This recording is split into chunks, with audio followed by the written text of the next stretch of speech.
this is an August 7th article that I found out, but the White House paid about 500 million too much from ventilators for a company from citing evidence of fraud, waste, and abuse. A congressional subcommittee investigating the federal government purchase of $646.7 million worth of Philips ventilators has asked the U.S. Department of Health and Human Services Officer of Inspector General, that's quite a name, to launch its own investigation of the deal. So basically, they tried to have a deal with the government. Philips had a deal with the government, which is a Dutch company, and then they sold the ventilators internationally for a cheaper price. And then they asked the government for 4 times the amount for ventilators. All right, So I'm a little just confused. understood Could that. you lost me a little bit there. So what did they? Could you So like?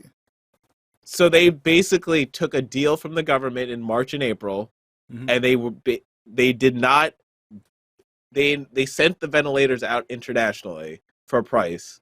And then when the government finally asked them to give them cheap ventilators, they were like, "We'll do it for 4 times the price."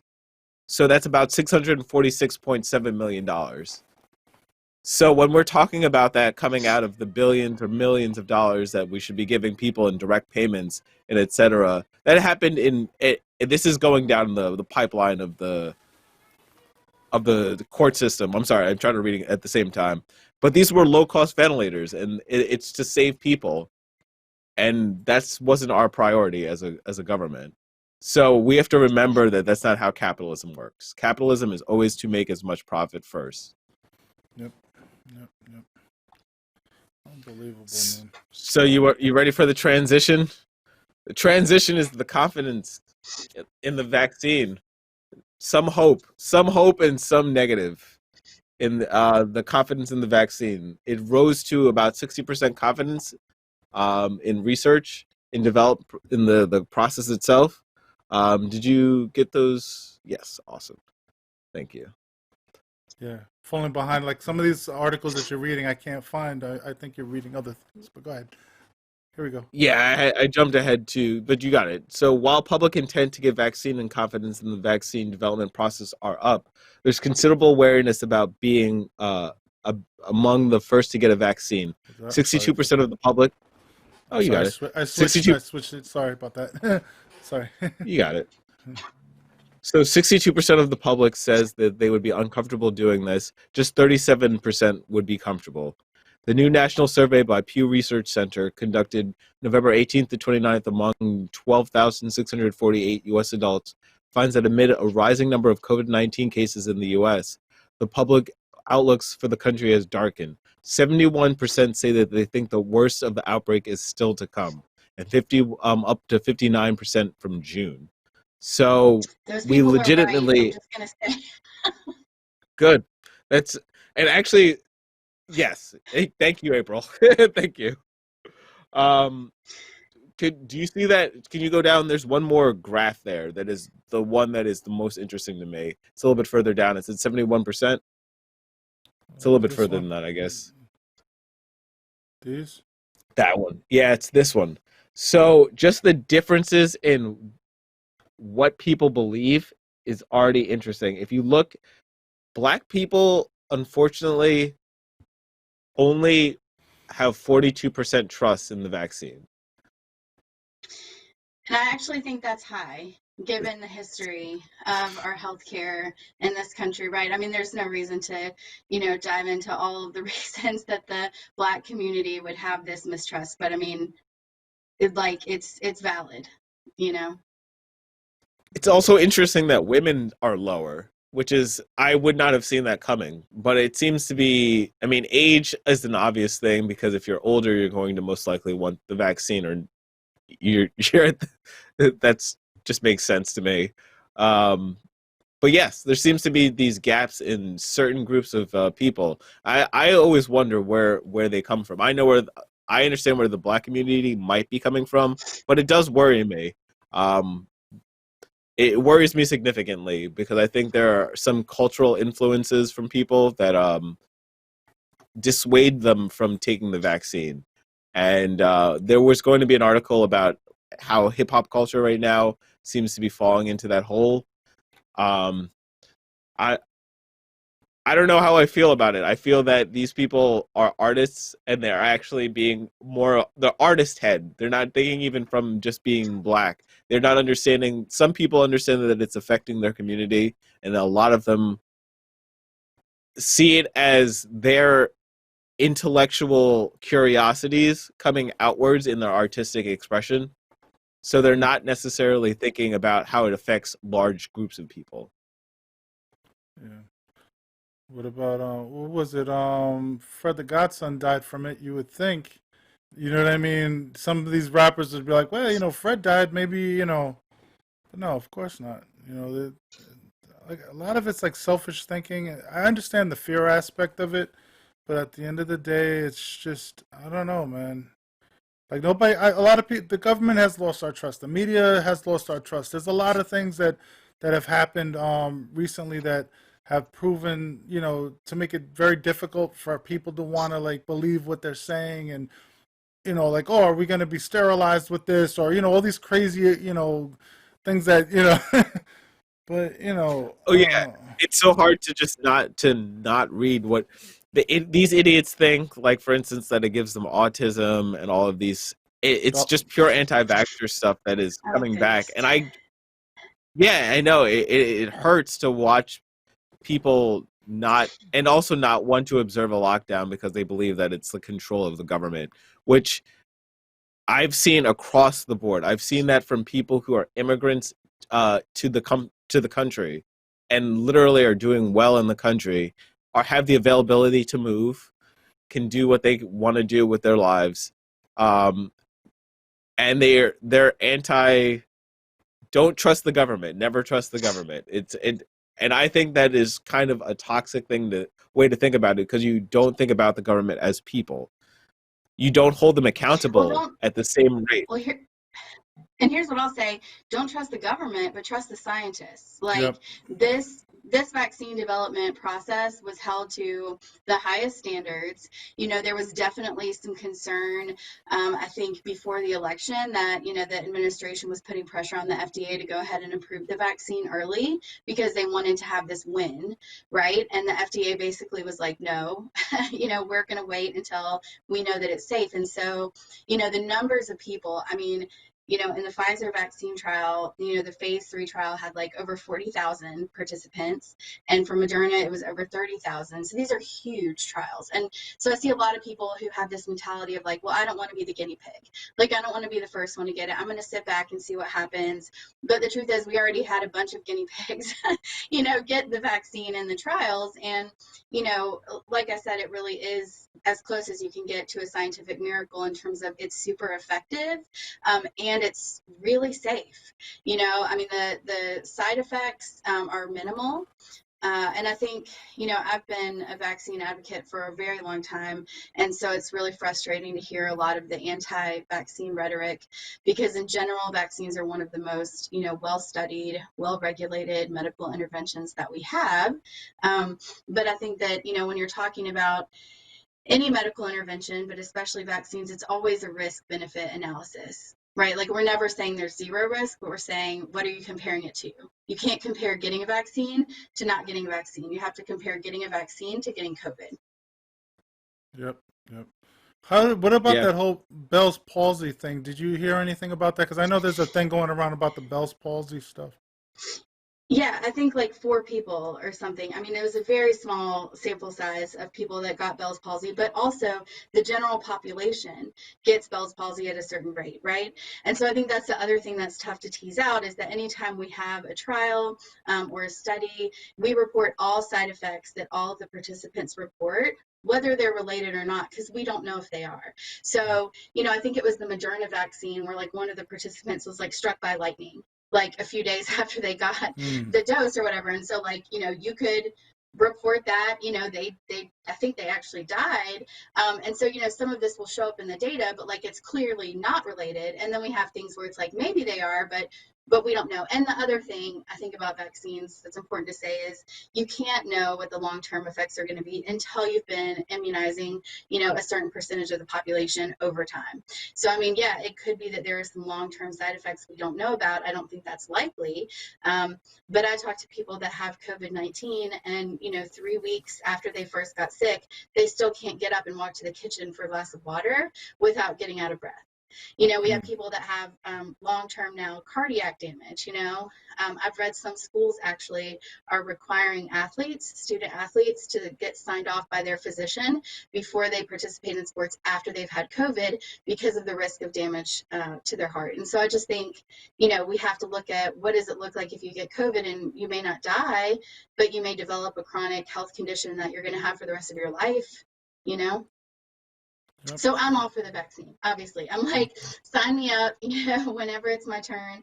I will be first in line, no question. Well, we just got our first angry posting, and I'm not gonna even respond to it. But let's just say they're expecting. Let's just say it's somebody saying that I should just take the vaccine and die. So. Wow. Welcome to America. Was this on Twitch? Where was this on? Yeah. Oh, I mean, wow. that's welcome to the anonymity on the internet. What kills me about it is okay, you have that opinion. That shows how ignorant people are. They're like, take it and die. Like the things that people say, I'm like, okay, fine, dude. If you don't want to take it or do whatever it is, that's your prerogative, right? It's your choice or whatever, right? But for you to tell somebody to take it and die, I'm like, what kind of stupidness is that? Like that's just, Well, I don't. Oh my God.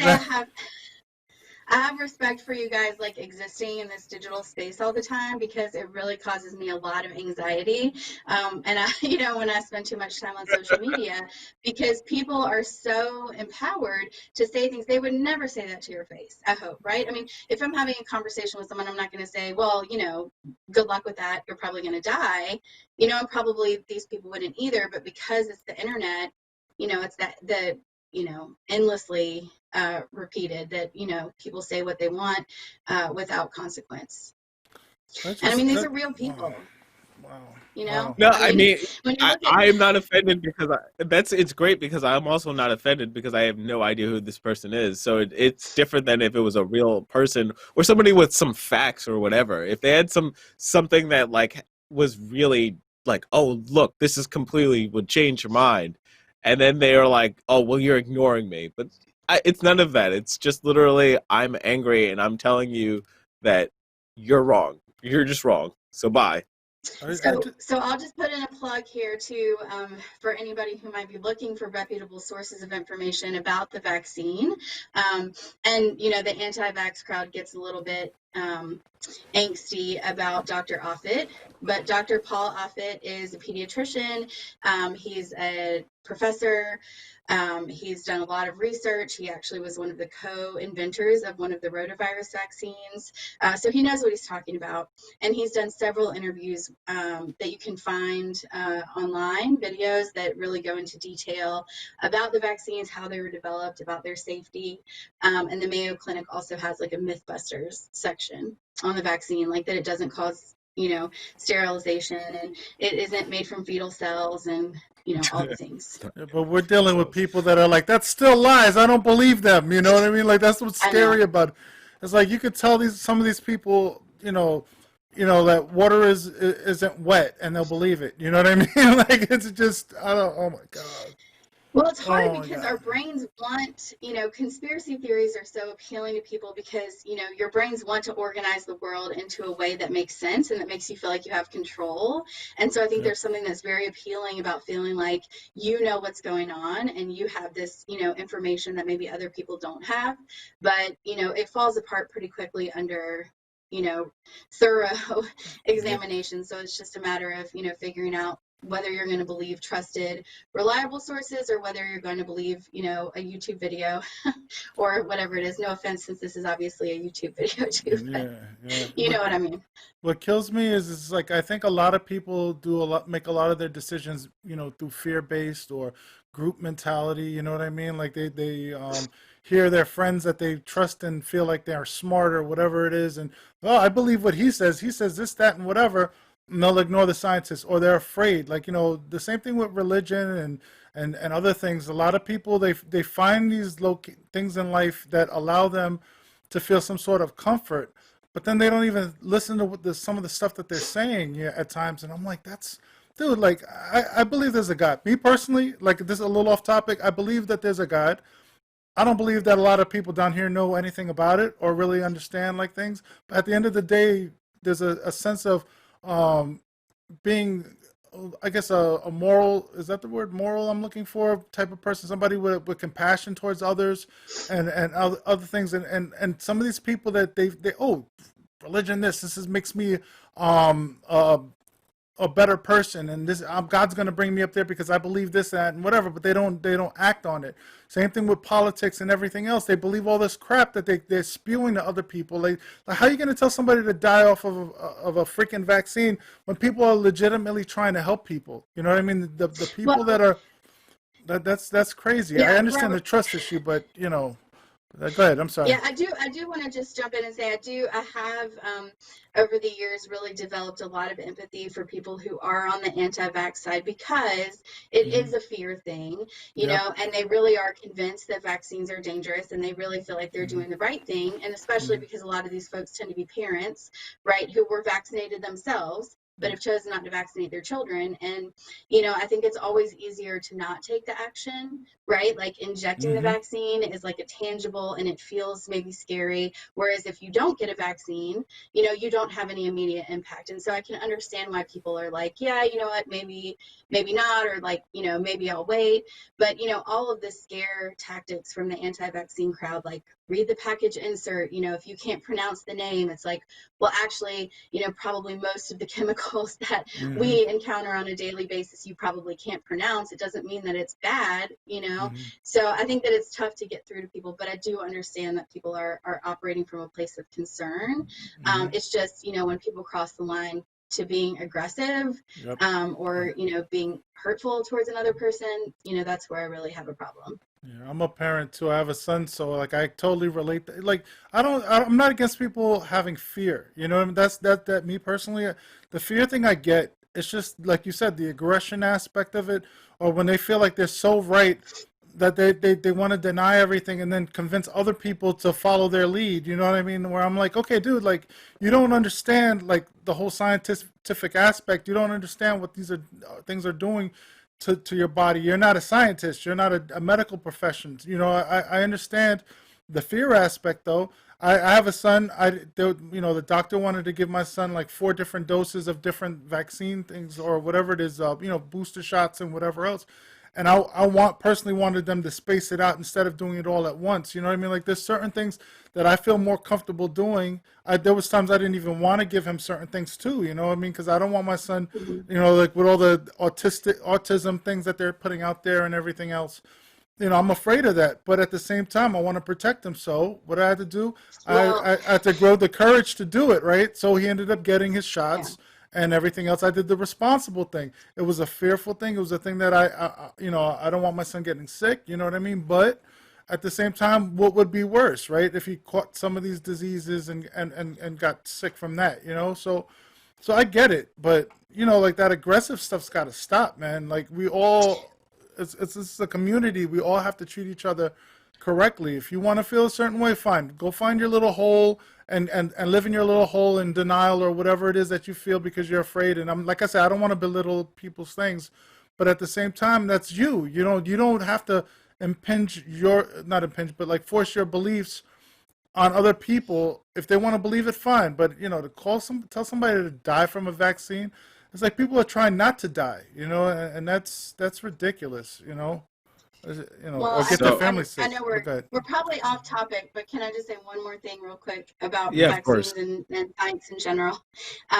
It's just that I feel like, a big problem that we're really seeing manifest itself in the midst of the pandemic is that our country has been slowly moving towards this like anti-expert framework where, like, well, you're telling me that you're an expert and you went to school for 10 years and you've had 20 years of experience in this area, but I read this thing on the internet that said something different, so it's probably just as likely to be true as what you're telling me. And so we've always done this, like, both sides thing, like, 99% of climate scientists agree that climate change is real and it's caused by humans, but let's also make sure that we hear from that 0.01% who believe that it's not real, so that we're presenting this balanced argument. And I think that we've really gone away from the fact that it's either science or not science, like it's true or it's not. And I think that's what's coming up a lot in the pandemic, is that people feel like they're searching out the both sides when really there's not two sides to it.